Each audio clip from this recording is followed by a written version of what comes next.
स्वागत के लिए, प्रतिष्ठा के लिए हम हाथ में अक्षत रखेंगे। हरि ओम मनोज्योतिर्जुखदामाज्यस्य। यूएई के अबू धाबी में पहले हिंदू मंदिर का उद्घाटन आज प्रधानमंत्री नरेंद्र मोदी ने किया। पीएम ने आज अबू धाबी में बोचासनवासी अक्षर पुरुषोत्तम स्वामी नारायण संस्था मंदिर में संतों के साथ पूजा अर्चना की एवं आरती की। इस दौरान पीएम ने मंदिर की दीवारों पर की गई नक्काशी को करीब से देखा। बता दें कि मंदिर अबू धाबी में अल वाकबा नाम की जगह पर 20,000 वर्ग मीटर की जमीन पर बना है। हाईवे से सटा अल वाकबा अबू धाबी से तकरीबन 30 मिनट की दूरी पर है। बता दें, भारतीय दूतावास के आंकड़ों के मुताबिक यूएई में तकरीबन 26 लाख भारतीय रहते हैं, जो वहां की आबादी का लगभग 30% हिस्सा है।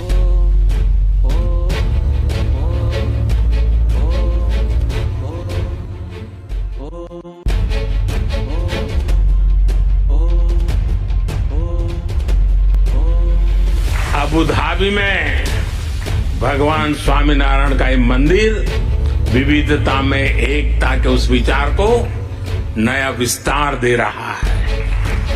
साथियों, आज इस भव्य और पवित्र जगह से मैं एक और खुशखबरी देना चाहता हूं।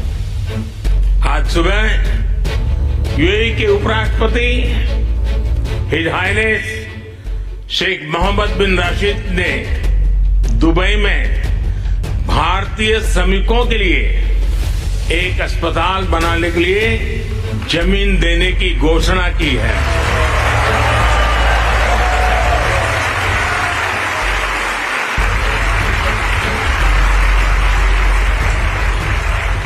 मैं उनका और मेरे ब्रदर हिज शेख मोहम्मद बिन जायद का हृदय से आभार व्यक्त करता हूं। मध्य प्रदेश के मुख्यमंत्री डॉक्टर मोहन यादव तुलसी मानस भवन में लोधी लोधा और लोध छत्री महासभा की प्रांतिक बैठक में सम्मिलित हुए। इस दौरान उन्होंने तुलसी मानस भवन में आयोजित बैठक को संबोधित करते हुए कहा कि लोधी लोधा और लोध छत्री समाज का इतिहास बहादुरों का इतिहास है। देश के स्वतंत्रता संग्राम में समाज के वीरों और महापुरुषों ने अपना सर्वस्व न्यौछावर कर दिया था। पूरा देश उनके बलिदान का ऋणी रहेगा। भावी पीढ़ी को उनके जीवन, चरित्र और मूल्यों से प्रेरणा लेनी चाहिए। और मुझे इस बात की प्रसन्नता है कि जब मैं शिक्षा मंत्री बना था तब भी हमने एक निर्णय किया कि लॉर्ड मैकाले ने 1833 में एक शिक्षा नीति लाया। उस शिक्षा नीति के माध्यम से हमारे जितने भी सनातन धर्म पे गर्व करने वाले वो घटनाक्रम, वो सारे महापुरुष, वो हमारे सारे आदर्श, वो हमारे देवी देवता, वो सबको एक तरफ रखते हुए शिक्षा नीति में केवल किताबी ज्ञान देने का प्रयास किया। और किताबी ज्ञान के पीछे पीछे उन्हें प्रयास किया कि वो हम सब गुलामी की दास्तान से उनके चश्मे से देखें, वो जैसा सिखाए वैसे सीखे। थोड़ा समय अलग था, हम कमजोर थे, हमारे को मर्जिया जैसे घुमा सकते थे, लेकिन ऐसे कठिन समय में भी अंग्रेजों के सामने छाती सीना ठोक करके लड़ने का निर्णय किया। ऐसे अमर बलिदानियों को याद रखने के लिए शिक्षा के पाठ्यक्रम में भी लाने का मैंने उसी समय निर्णय किया था। आज से 3 साल पहले हमारे अपने उच्च शिक्षा के पाठ्यक्रम में वो सारे अमर सेनानियों को स्थान दिया। रानी अवंतीबाई, हृदय शाह, रघुनाथ शाह, शंकर शाह, जितने भी हमारे अपने टंटिया मामा, जिनको अपमानित किया गया था, पता नहीं अंग्रेजों ने उनको क्या क्या कहा था, वो झूठे मुकदमे लगवा, उनको डकैत और पता नहीं क्या क्या कहा गया था। हमने कहा ये अंग्रेज का शासनकाल था, ये वो उनके शासन में जो मर्जी आए करे, लेकिन अब तो सरकार हमारी है और हमारी सरकार में ये यश हम क्यों नहीं दे सकते। और मुझे इस बात की प्रसन्नता है, यशस्वी प्रधानमंत्री नरेंद्र मोदी जी की सरकार ने निर्णय किया कि नई शिक्षा नीति लागू करेंगे और ये गुलामी के सारे चिन्ह मिटाएंगे। और इस निर्णय के आधार पर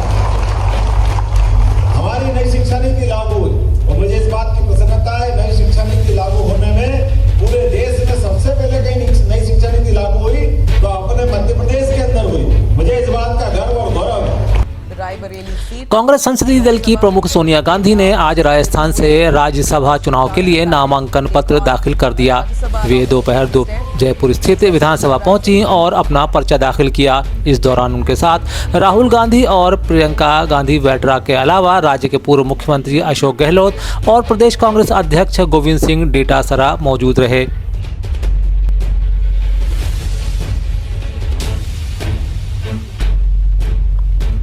उधर राजस्थान के पूर्व मुख्यमंत्री और वरिष्ठ कांग्रेसी नेता अशोक गहलोत ने सोनिया गांधी के राजस्थान से लोकसभा उम्मीदवार बनाए जाने पर खुशी जताई है। उन्होंने कहा कि यह बड़े ही हर्ष और गर्व का विषय है। हमें गर्व है कि जिसने प्रधानमंत्री पद छोड़ दिया हो वो एक महान नेता और वो किसी राज्य में जाके बन सकती थी राज्यसभा मेंबर, उन्होंने चयन किया अगर राजस्थान का।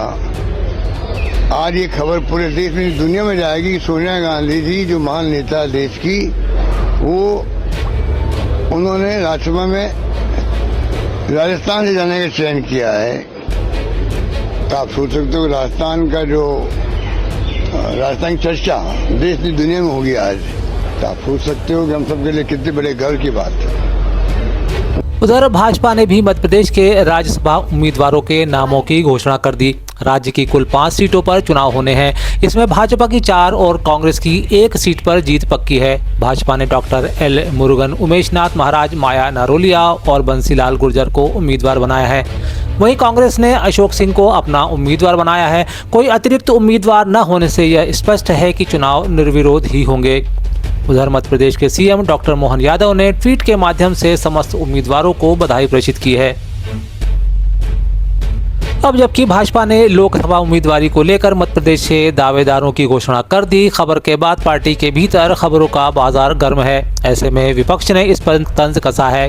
नेता प्रतिपक्ष उमंग सिंघार ने तंज करते हुए सवाल भी उठाया कि जब भाजपा बाहर से नेताओं को आयात कर रही है तो मध्य प्रदेश के नेताओं का क्या होगा। एल मुरुगन, उमेश नाथ महाराज, माया नारोलिया और एक और बंसीलाल गुर्जर को उम्मीदवार बनाया बीजेपी ने। एल मुरुगन जी कहाँ के? मध्य प्रदेश के? क्या मध्य प्रदेश के राज्यसभा सदस्य भारतीय जनता पार्टी को नहीं मिले? अगर बाहर के लोग आयात करके आप करना चाहती है भारतीय जनता पार्टी, तो मध्य प्रदेश के जो दावेदार है, नेता है, उनका क्या? रही बात कांग्रेस के उम्मीदवार की, तो एक चंद घंटों में आपके पास नाम आ जाएगा। किसानों को लेकर आज 139 पे हम लोगों ने चर्चा की है। माननीय अध्यक्ष जी ने उसको स्वीकार किया है। प्रदेश के अंदर जिस प्रकार से ओलावृष्टि हो रही है और किसानों का नुकसान हो रहा है, चाहे चंबल गया, सोयाबीन का नुकसान, अपना सरसों का नुकसान हुआ, कटनी तरफ नुकसान हुआ, जबलपुर हुआ, डिंडोरी हुआ, तो हमारा कहना है कि तत्काल इस पे सरकार को संज्ञान लेके उनके सर्वे करा के उनके मुआवजा की बात जो सरकार ने अभी तक नहीं। मध्य प्रदेश युवा कांग्रेस द्वारा भोपाल में कल विधानसभा घेराव के बाद सरकार द्वारा कई कांग्रेसियों की गिरफ्तारी की गई थी। ऐसे में आज इंदौर में कांग्रेस के युवा कार्यकर्ताओं ने कांग्रेस के अध्यक्ष और झाबुआ विधायक विक्रांत भूरिया की बिना शर्त रिहाई को लेकर जोरदार प्रदर्शन किया। इस दौरान सीएम का पुतला भी फूंका। प्रदर्शनकारियों और पुलिस के बीच काफी देर तक झूमा झटकी भी देखी गई। ऐसा ही कुछ नज़ारा भोपाल में भी देखने को मिला जब युवा कांग्रेस के कार्यकर्ताओं ने विक्रांत भूरिया और अन्य की रिहाई को लेकर पुतला फूंका और जोरदार प्रदर्शन किया। लोकसभा चुनाव नजदीक हैं। दोनों मुख्य पार्टियों ने जहां चुनाव की तैयारियों को तेज कर दिया है, वहीं कांग्रेस की मुसीबतें कम होने का नाम नहीं ले रही हैं। बता दें कि आज कांग्रेस को बड़ा झटका उस वक्त लगा जब गंजबसौदा जनपद अध्यक्ष नीतू देवेंद्र सिंह रघुवंशी, इंदौर से एनसीपी महिला मोर्चा की प्रदेश अध्यक्ष सारिका उपाध्याय सहित गंजबसौदा के जनपद सदस्य, सरपंच एवं पूर्व सरपंचों ने भारतीय जनता पार्टी की सदस्यता ग्रहण की। इस मौके पर प्रदेश अध्यक्ष वी.डी. शर्मा और डॉक्टर नरोत्तम मिश्रा मौजूद रहे।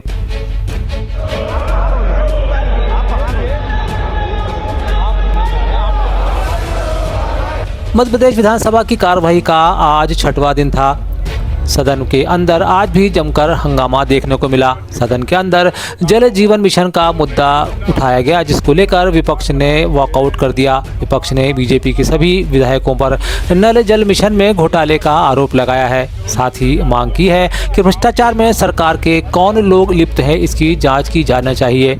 कांग्रेस का कहना है कि हर विधानसभा में 100 और 200 करोड़ की योजनाएं बनी, इसमें खुलेआम भ्रष्टाचार हुआ है। नलों में पानी नहीं आ रहा है। इस पर सरकार ने जवाब दिया कि हमने कनेक्शन दिए हैं। कांग्रेस ने कहा कि कनेक्शन देने से क्या होता है, नलों में पानी भी तो आना चाहिए। जीवन मिशन के अंदर घोटाला हुआ है। जो नई योजना जो सरकार बनाती है वो कम से कम 5 साल 15 साल चलती है, लेकिन ये योजना सिर्फ जो 1-1 करोड़ की योजना, 2-2 करोड़ की गांव की योजना, इसे हर विधानसभा 100-200 करोड़ की योजनाएं बनी है, उसके अंदर खुलेआम भ्रष्टाचार हुआ है। नलों में पानी नहीं आया। सरकार बोलती है हम कनेक्शन दे दिए, लेकिन कनेक्शन देने से क्या होता, नलों में पानी तो आना चाहिए। आज पूरे ग्रामीण क्षेत्र, पूरे मध्य प्रदेश के पानी को लेके परेशान है। तो हम चाहते हैं उन ठेकेदारों के खिलाफ कार्रवाई हो, उन अधिकारियों के खिलाफ कार्रवाई हो जिसमें इनमें बड़ा घोटाला हुआ। सरकार के कौन लोग इसमें लिप्त थे, ये मैं कहना चाहता हूँ। सरकार उससे बचना चाहती है। सरकार अपने भ्रष्टाचार को छुपा रही है। ये हमारी मांग थी, इसीलिए हमने बहिष्कार किया।